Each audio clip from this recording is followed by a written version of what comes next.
चुनाव की तिथि जैसे जैसे निकट आती जा रही है, वैसे वैसे लीडरान के दावे भी बड़े होते जा रहे हैं। इसी कड़ी में शिया वक्फ बोर्ड के चेयरमैन अफजल अब्बास ने हज भवन में इस चैनल को दिए गए इंटरव्यू में ये दावा किया कि बिहार की सभी सीटों पर एनडीए की जीत होगी।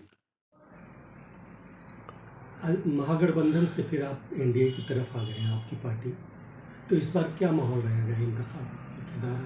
देखिए, महागठबंधन जो इंडिया गठबंधन की आप बात कर रहे हैं, इंडिया गठबंधन तो नीतीश कुमार जी ने ही 28 पार्टियों को एकजुट किया।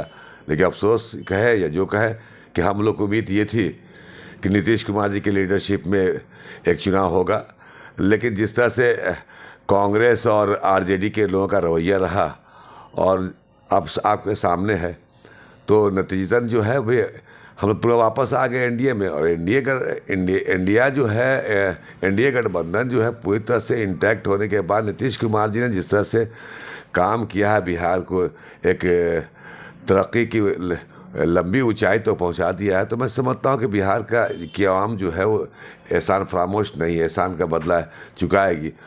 और रहा सवाल आपका, जैसे कि आपने कहा कि अब माइनॉरिटीज़ का सवाल है, तो जैसे मुसलमानों के लिए जितना काम किया है, तो मैं समझता हूँ कि आज़ादी से लेकर अब तक तो किसी ने किया नहीं, तो हक तो बनता है कि हम मुसलमान वोट दें। और मुझे यकीन है कि काम के आधार पर मुसलमान एनडीए को वोट देंगे। उम्मीद है पूरी उम्मीद है। हम लोग भी गांव देहात जाते हैं, लोगों ने कहा कि नहीं, नीतीश कुमार ने जितना काम किया है और ख़ास बिलखसूस अक़लियतों के लिए, और इस नज़रिए से देखा जाए तो उनका हक बनता है। हम लोग उनको पूरी मदद करेंगे और उनका रहना बिहार में अक़लियत के लिए बहुत ज़रूरी है और इसलिए उनको मदद करना भी ज़रूरी है। लेकिन ये चुनाव तो हो रहा है केंद्र का और नीतीश कुमार बिहार में है, ये सही है कि उन्होंने विकास किया है, तो क्या केंद्र की सरकार को माइनॉरिटीज वोट देगी? देखिए, केंद्र हम बिहार की बात करें, बिहार में जो एनडीए लड़ेगा उसमें आप 100% काम के आधार पे अक़लियत ही नहीं, समाज के हर तबके बाशऊर लोग वोट देंगे, जिनको लगता है कि काम ज़रूरी है, काम के आधार पर वोट मिलता है, डेवलपमेंट के आधार पर वोट मिलता है, मिलना चाहिए। वैसे लोग तो कल भी वोट देते, आज भी वोट देंगे, लेकिन इस बार बढ़ चढ़ के अक़लियत के लोग देंगे नीतीश कुमार को वोट। बता दें आपको कि अक़लियत के लिए नीतीश कुमार ने क्या किया।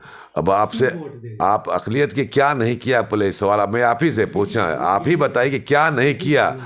सारे हर शोबे में नीतीश कुमार ने अक़लियत के लिए काम किया है जो आज तक नहीं हुआ। तो मैं समझता हूँ कि ये सब जो कारनामे हैं, आप बिहार शरीफ से आते हैं, बिहार शरीफ में 30 करोड़ रुपया, 29 करोड़ समथिंग का जो आपके मदरसे को पैसा मिला बनाने के लिए, एक सांप्रदायिक तनाव के बीच में जो आग लगा दिया गया था, ये किसकी देन है?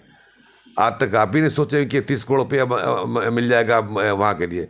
आप अंजुमन इस्लामिया उठा के देखिए, बच्चे लड़कियों की पढ़ाई कर देखिए, फिर माइनॉरिटीज़ के रोज़गार का बहुत सारी योजनाएं हैं जो बिहार सरकार चलाती है। उस आधार पर तो हमको तो वोट मिलना ही चाहिए और मिलेगा भी। और अगर ये गलती मुसलमान करेगा तो फिर उसको ही नुकसान उठाना पड़ेगा। लेकिन हमें यकीन है कि बिहार के अवाम नीतीश कुमार को बिल्कुल वोट देगा, इसमें कहीं दो राय नहीं है। अच्छा, अभी एक मसला आया है सामने, नया मसला है मदरसा बोर्ड से मुताबिक। लड़कियां या लड़के फौकानिया मौलवी का इम्तहान देते हैं, वैसे लड़के देते हैं जो गरीब होते हैं, मगर उनका एज जांच इम्तहान के बाद ये कहाँ तक दुरुस्त है? देखिए, ज़्यादा सवाल है, ये सवाल मदरसा बोर्ड के चेयरमैन से पूछिए किस ज़ाब्ते के तहत किस उन्होंने कहा वहाँ से हो रहा है। हमसे बेहतर तो वही बताएंगे। बिल्कुल गरीब लड़के अगर हैं, जांच की बात हो रही तो कोई ना कोई कानून होगा, कोई ना कोई ऐसे निर्देश किया गया, उसी आधार पर करते होंगे। इस सवाल का जवाब तो मदरसा बोर्ड के चेयरमैन सलीम परवेज साहब हमसे बेहतर देंगे। और क्या पैगाम देना चाहते हैं? बस हमें कि 2024 में खुल के बिहार नीतीश कुमार जी के साथ दे पार्लियामेंट के चुनाव में, ताकि नीतीश कुमार जब मजबूत होंगे तो और बिहार तरक्की करेगा, और जब बिहार तरक्की करेगा तो देश भी तरक्की करेगा। इस बात मुसलमान नीतीश कुमार के साथ एकदम जज्बाती रुख है? बिल्कुल का बहुत सारे वजूहात हैं जो हम आपके चैनल के जरिए हम कहना नहीं चाह रहे हैं कि मुसलमान क्यों वोट देगा। मैं एक तो डेवलपमेंट कॉजेज़ है, उसके अलावा भी और सारे कॉज है उस कॉज को हम आपके सामने कहना चाहते हैं। मैं अभी 3-4 दिन लगातार आउट ऑफ पटना था, ग्रामीण सुदूर इलाके मुसलमानों के बीच में कहा, लोगों ने कहा नहीं, नीतीश कुमार ने जो काम किया उसे हम लोग वोट देंगे। तो मुझे ऐसा लगता है कि जो एक फ़ज़ा बन रही है कि भाजपा के साथ भी रह के अक़लियत का जिस तरह से उन्होंने काम किया है, तो एहसान फरामोशी तो मुसलमान करता नहीं है। कितनी सीटें लाएगी इस बार?